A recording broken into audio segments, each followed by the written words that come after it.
The competitive 40K network presents Art of War. Art of War. Strategy and tactics. Discussions with the best players on the planet. Now your host, Nick Nanavati. Hello, everyone, and welcome back to another episode of the Art of War podcast. I am super excited today because we're going to talk about some super psychic-y boys and how they won the Cherokee Open. We have Noah Neundorfer today talking about Thousand Sons. Noah, how are you doing? I am doing all right. How are you doing, man? I am great. I'm so excited because Thousand Sons are an army we haven't had on pretty much since the start of 10th edition.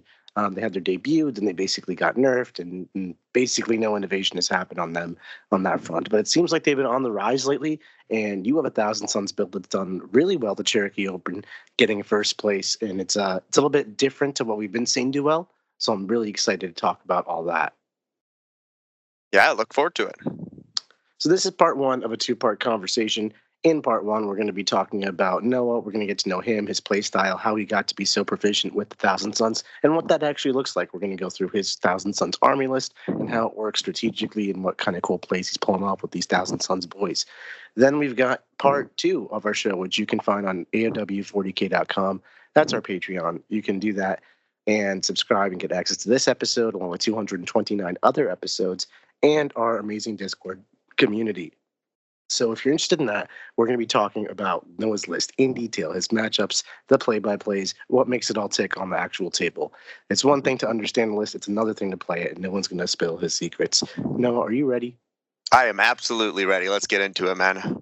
How did you get into Warhammer?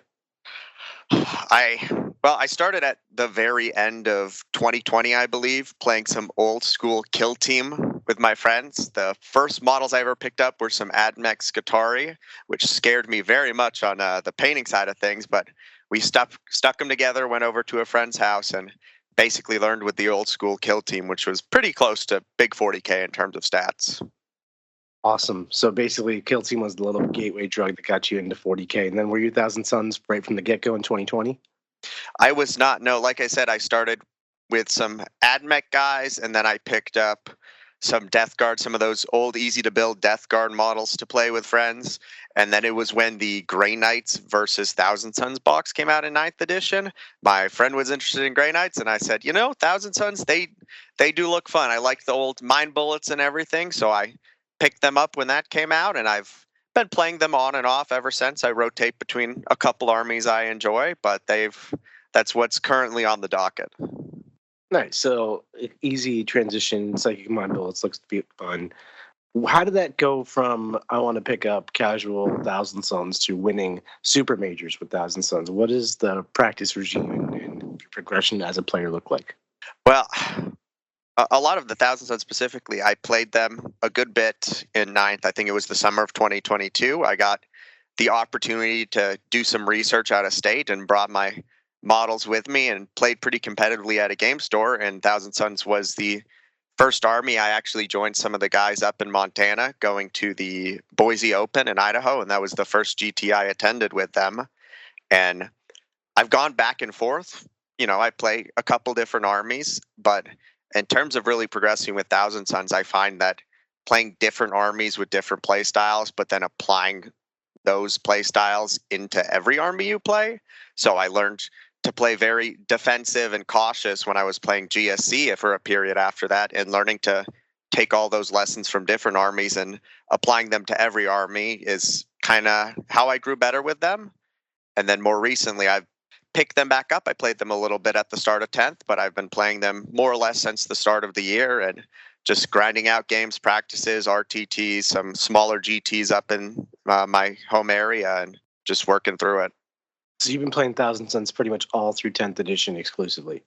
No, not exclusive. I played them a little bit at the start, and then I took a couple months off at the start of 10th just because of schooling stuff, and I was pretty busy. And I played for probably 4 or so months up to the start of this year, 3 or so. Death Guard. I was going back and forth and really enjoying the new contagions and everything they worked. And I tend to have a bit of, I very much try to avoid mirror matches. So when a faction I'm playing gets a little bit too popular, I swap out and say, well, let's try something else fun. So I started playing them. I wrote my list at the beginning of January and put that exact list on the table, and I've played the exact same since, from there all the way to Cherokee. Wow, talks about faction mastery. Let's talk about your journey a little bit, though, because you talked about how you don't want to play kind of the hot meta faction if there's going to be mirror matches and things like that. And Death Guard are semi-popular. What is that about your play style that you're so adverse to playing the mirror match? I mean, in a sort of general idea, I just don't find mirror matches as like I love about Warhammer playing it in every game feels different, and I'm having how do I apply my rules for Thousand Sons into Eldar or Guard or any other matchup? But with the mirror, like every time, like when I played the Death Guard mirror last edition, it honestly sometimes just feels like a slog, and it's something I try to avoid. If a faction is super popular, I like to be playing my own thing. I don't like to walk up to a table and someone say like, "Oh wow, I just have to play this again," because they've played it 8 times that tournament. So I try to avoid that the best I can, and that usually just means playing factions that aren't quite as popular. Do you think that's to your advantage, like within the tournament setting, because you're playing a faction people don't have many reps into you? I mean, that's fair. It definitely could be that if someone doesn't have as much experience in the Thousand Sons as they have versus Death Guard, just based on the popularity of the faction, it could provide some sort of strategic advantage. But I do also try to, as much as I can, every matchup, like walk through every part of the army, try to remind everyone everything, because I understand that advantage. When I was playing GSC last edition, when they weren't super popular, it's also like, I want you to have the best game possible. So I'm going to go through literally everything and make sure you know. But at the end of the day, not having practice into an army still is not having practice into the army. Yeah, and I appreciate that you're trying not to gotcha people with the shroud of rules around Thousand Sons. But, as you said, you have to actually play the matchup to understand how all combos come together on the table. So with that said, what would you describe your playstyle as? Because like Death Guard and Thousand Sons, while they both are in the Venn diagram of chaos factions, they play very differently to each other, and they pretty much always have. So how do you reconcile playing those two, and then even also AdMech? They're very diametrically opposed armies. Yeah, so it kind of comes down to the basic way I see 40K, which is as fundamentally a resource game.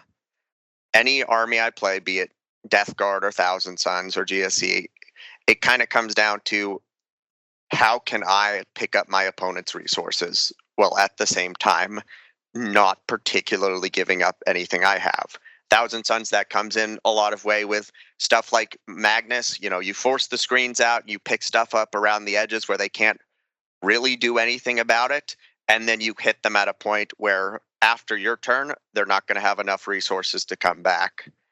Same thing with kind of Death Guard. It's like, I want to trade around the edges, and you'll lose little things here and there. I'll toss a Rhino for some points, but then when I hit someone with a 10-man Plague Marine squad that has fights first, I pick up their resource and I say, okay, well, the only thing you have in this area is something that's going to charge me, and I'm going to fight first and pick up another one of your resources. So in my head, I kind of see it of a game as how much can I take from my opponent without letting them have anything real in return.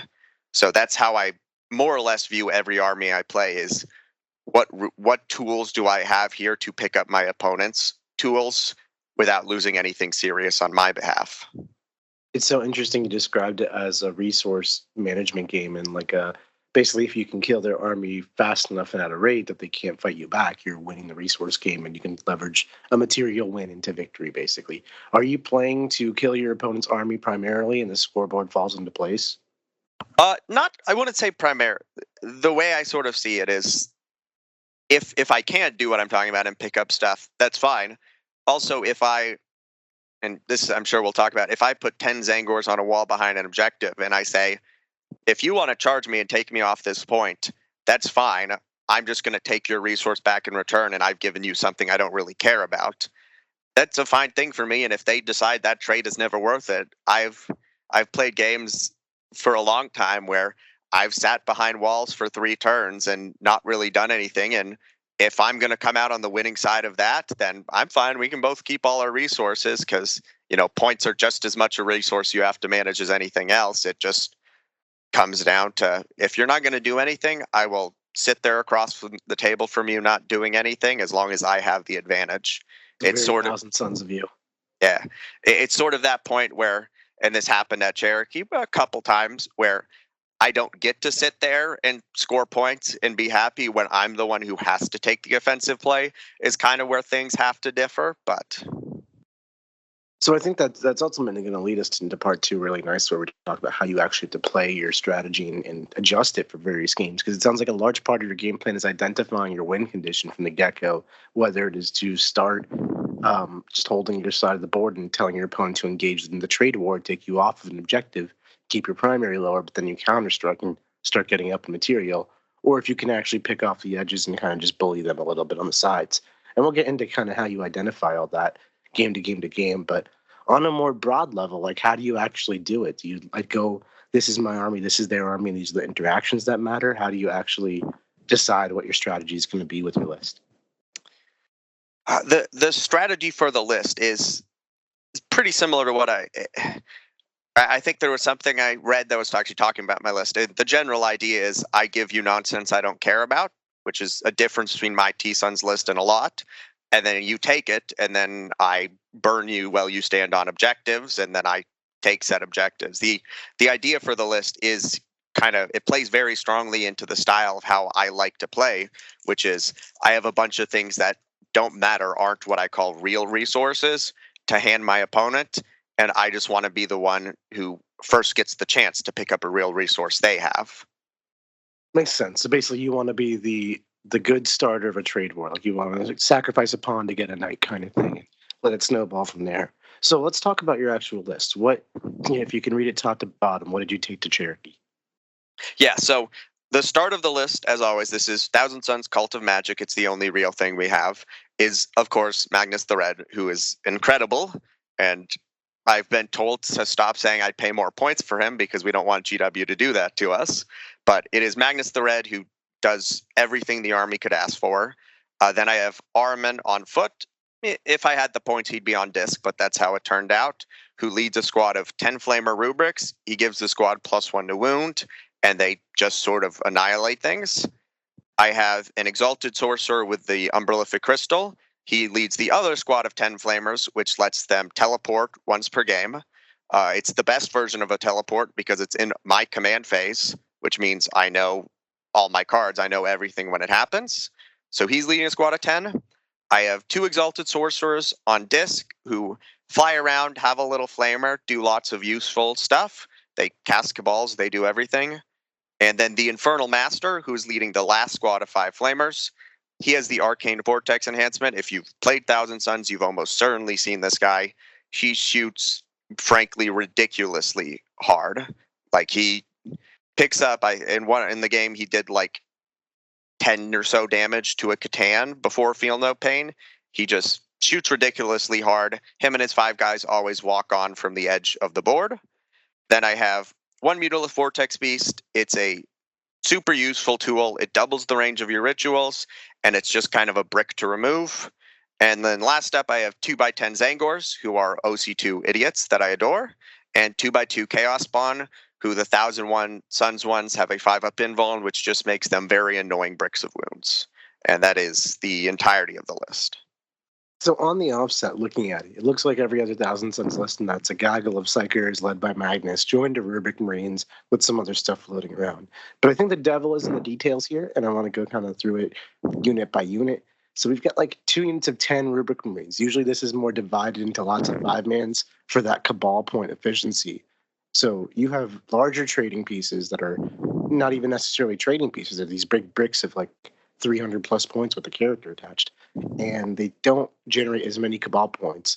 What's your thought process behind including these larger units?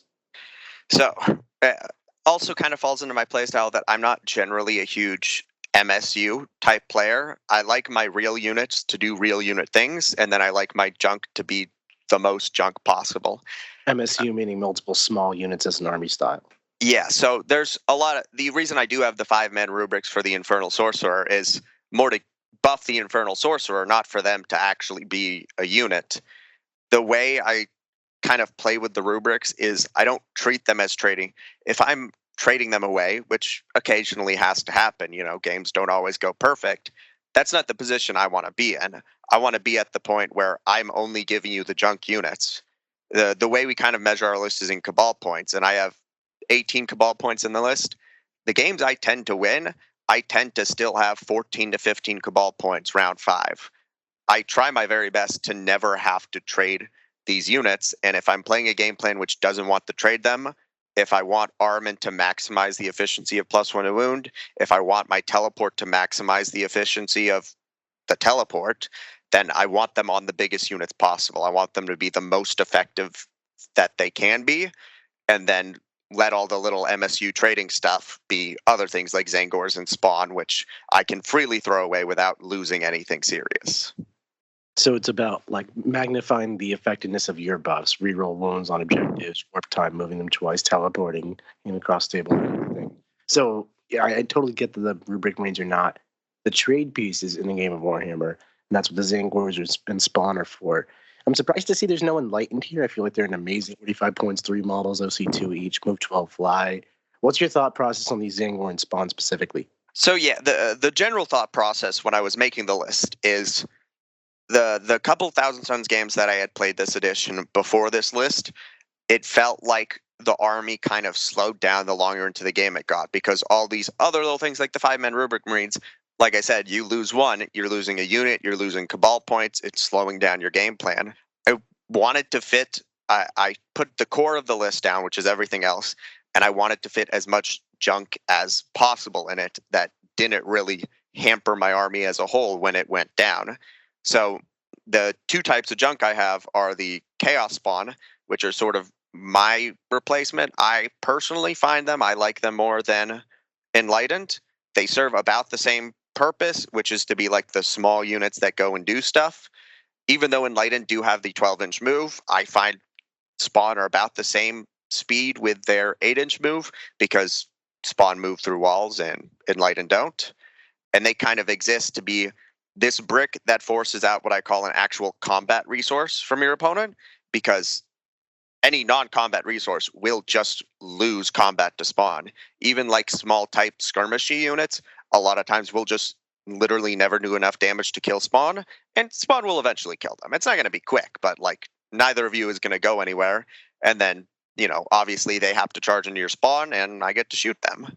Same thing with tzaangors. The idea is comparing them to cultists or enlightened. It comes down to that. How much OC can I put behind a wall so that an opponent can't walk 5 intercessors on? If they can just walk 5 intercessors on and tie the point, then I have to come back around from behind my wall and deal with them, and I put myself in the open position.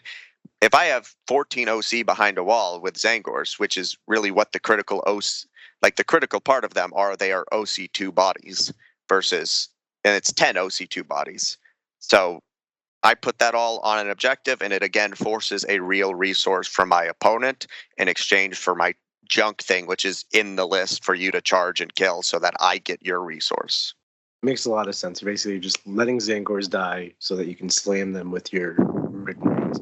But this is not, Thousand Suns aren't the inventor of the trade war. Lots of armies try this approach. So eventually, you throw tzaangors on an objective, your opponent will throw their equivalent of tzaangors on the objective. It's Gaunt, Sisters, whatever. Maybe they charge you, and then they kill you, and you kill them back. And maybe it was even a trade down where they traded 100 points to kill your 65 points. At some point, your rubrics are exposing themselves to actually defeat your opponent.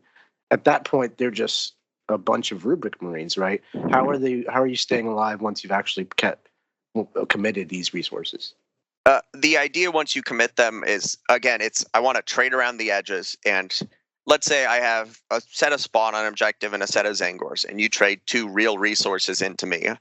What I want to do at that point is take every resource I can that will move quickly to run towards you. I'll double move Magnus, I'll teleport the rubrics to start picking up stuff on your side of the field, while at the same time, like the Armin squad or the Enlightened or the Sorcerers on disc take care of the stuff that you've just traded into me. If we are playing that sort of tradey style game where you have the resources to do that, it kind of comes down to a point where I have to, you trust the backfield to pick up the stuff that you just traded, and then I have to go out and take additional resources from my opponent to kind of get over that hump, because T-Suns start in a unit deficit. I have less units, less activations than my opponent. You kind of have to, if they're just going to play that trade game, you do have to take a sort of initiative, pick their stuff up that they gave to you, but go further and pick up more stuff that they weren't really planning on losing.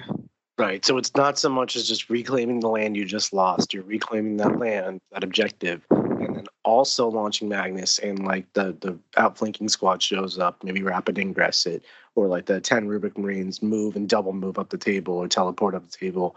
And you're really laying some pressure and some pain onto your opponent while you're reclaiming your lost ground. So it's almost like a counter strike in that sense. Yeah. And at the end of the day, like you mentioned, the one rubric squad that teleports does get a 4-up invul from the Exalted Sorcerer, which means they have to put some substantial amount of something in to kill them. But sometimes it does happen where I have to throw a bunch of resources up, and some of them are going to get killed on the clapback. And, that's how 40K is. As much as I'd like to never lose a unit I care about, I will have to trade things at some point. The idea is just that I've taken enough stuff that even if you pick up both squads of rubrics, well, now Magnus is just going to walk over the rest of your army while my guy's at home, then just continue scoring me points. So it seems to me like every Thousand Suns player has their own approach of figuring out the game, whether it's through raw damage or the screening element that kind of trades itself like you're doing. But it's all different ways of slicing the same pie. How are you doing your characters, right? Like, because everyone has their own unique approach to the character build. And it's just like arm on Magnus and pain coming my way. But what's your approach with it? I mean, in terms of characters, the approach is like sort of on the same. I want them to get the maximum amount of value out on my unit. Stuff like the Exalted Sorcerer is kind of a unique thing that not a lot of people run. And I just find that it's more that I want a 10-man rubric squad to have a crystal, and he's the best thing to put it on so that they get that. The characters are generally about supplementing the rubrics and stuff, which are the big part of the army, the rubrics and Magnus. Then the characters are there to provide it and make sure they can do their jobs. And sometimes I need a double move a character to see something, to shoot it with some indirect fire. But I kind of see characters as supplementing the rubrics. I don't see them as like the reason you're taking the rubrics is so that they're wounds for a character. Interesting. So I feel like a lot of Thousand Suns players do view it as like you take 5 rubrics, you attach them to the character, you get Cabal points on each end, you get wounds and OC for your character does stuff. Especially like for Infernal Masters. I know you have the one with the Organic Vortex. He slams so hard with that +1 strength, +1 damage relic. But I see lists that just run 3 because they're just awesome characters. Any thought to running more characters or kind of leaning into the characters as the offensive piece of your army?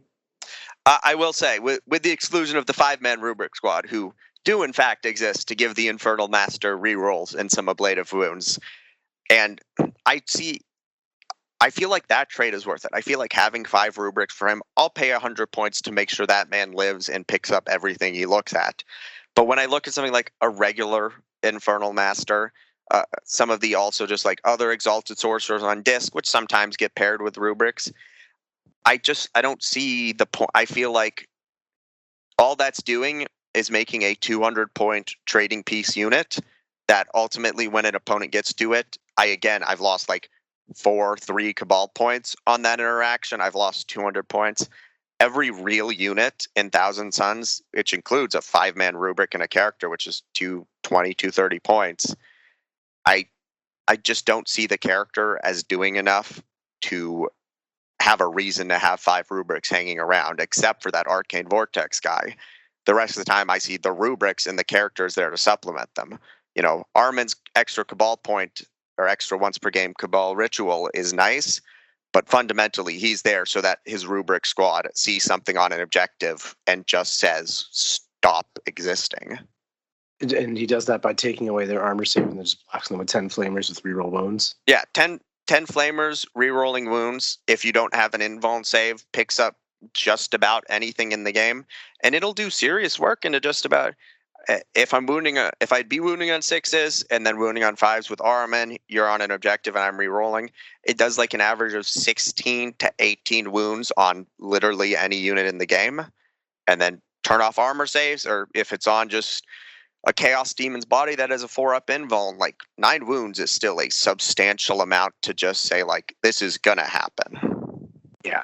So that leads me into our kind of Cabal point section of this, because that's obviously a great combination of arm on jointed 10 rubrics. Just walk up, take away the armor save for free once per game, and then light it up with +1 to wound flamers, +1 to wound on objectives. What other Cabal points and break points are we hitting here? Like, are you doom bolting often, moving twice often?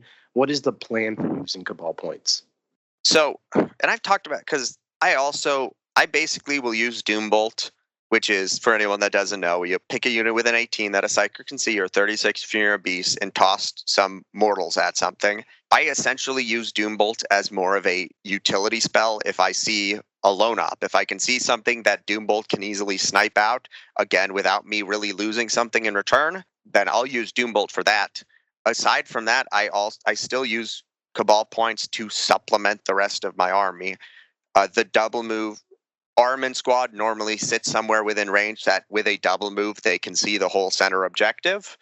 And again, that's kind of like supplementing Armin's damage output by making sure he can get there.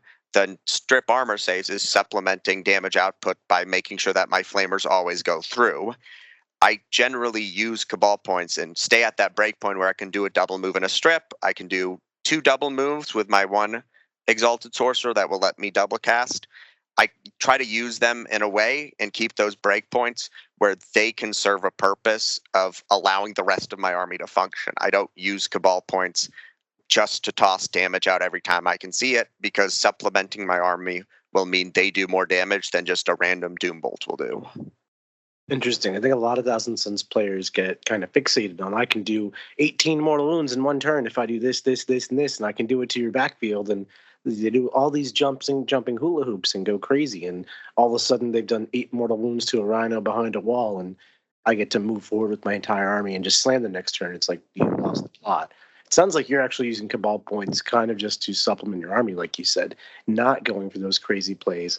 One thing I find very overwhelming when I play Thousand Suns, which is few and far between, and often when I play against Thousand Suns, is they take forever in their command phase, right? Just thinking of all these plans and things they could do, pre-measuring this, that, and whatever, and they go through, I could do this line or that line or this line, and it's very overwhelming, and they don't know necessarily how to approach it, or whether they've done the right line, or maybe they should have done the entire other approach to it.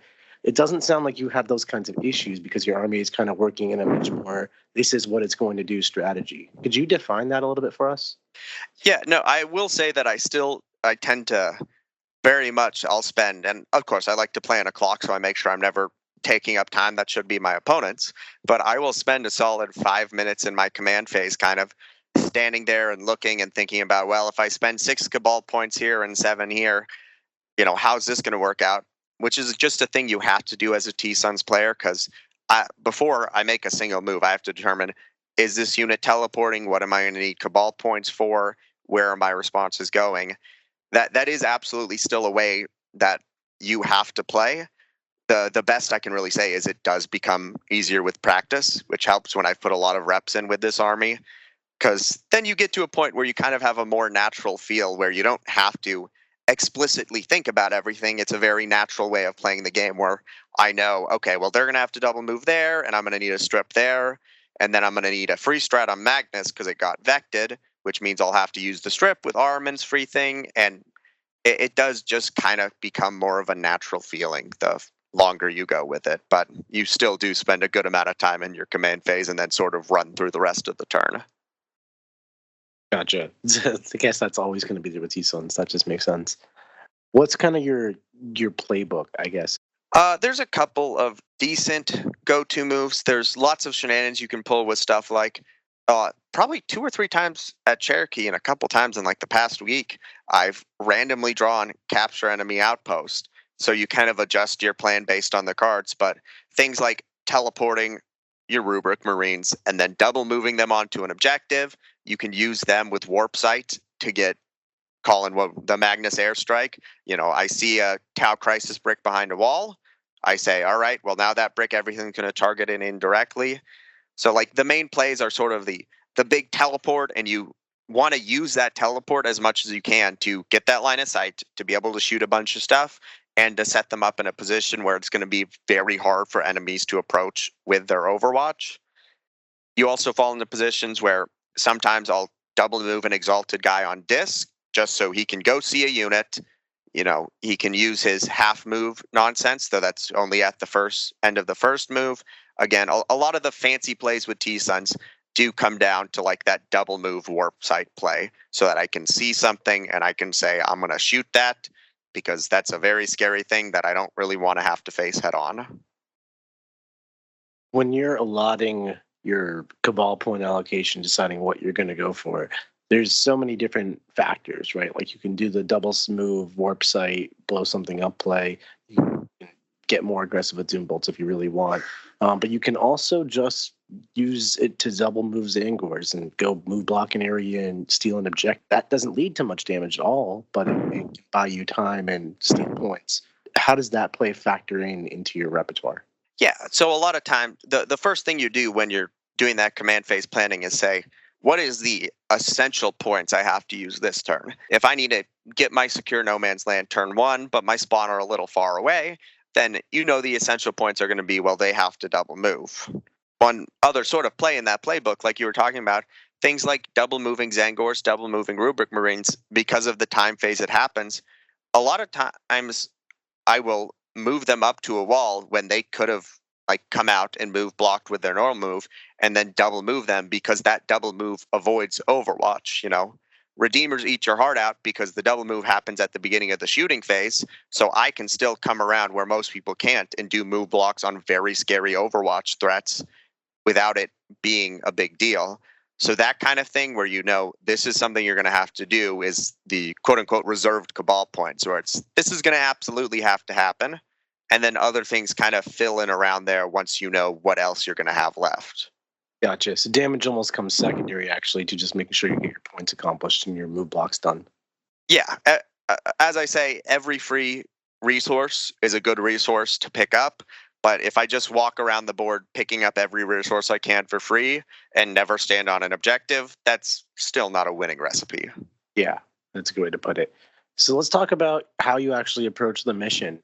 And imagine with so few units, it's very hard to actually get tactical. Tzaangors and spawns certainly help there, but they are not a perfect solution. How do you actually go about playing secondaries, choosing fixed versus tactical, and scoring it?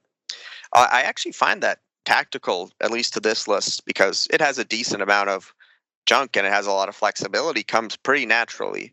I think fixed is generally better. My rule is if there is a ruin that I can stand behind to score homers in the center, and my opponent gives something up, then I will take fixed every time. If we're playing knights on GW terrain, I will be taking Bring It Down and homers.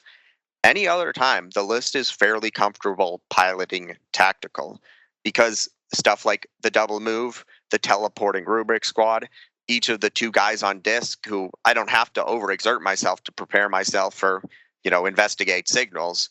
I just have the movements and have the tricks that a lot of times I can sort of adjust myself. It's a flexible enough army that if you say, well, you need to pick up a character this turn, I'm like, well, Magnus can move across the entire board and pick that guy up this turn. Right. And then in terms of managing scoring those points and sniping out a character because the cards told you to versus using your Cabal points and your plays to essentially actually help you in the long-term battle, is it as simple as always score the points, or is there times you sacrifice cards or don't go for things you could go for just to help you with your overall strategy? Yeah, I think with everything it'll vary a little bit matchup to matchup, but we are an army that very much likes having the extra CP, because the more CP you have, the more warp sight, the more blank saves, the better you can play. CP is good, like everyone understands. If a secondary is only going to score me 2 to 4 points and it's early on in the game, even if it's basically a free secondary, if I'm going to be having something in the middle anyways, I will toss those points for the CP every time, because having that CP is what allows me on that turn between turn 2 and 4 to kind of have that sweep go turn over my opponent where I pick up enough resources that now scoring secondaries at the end of the game is trivial.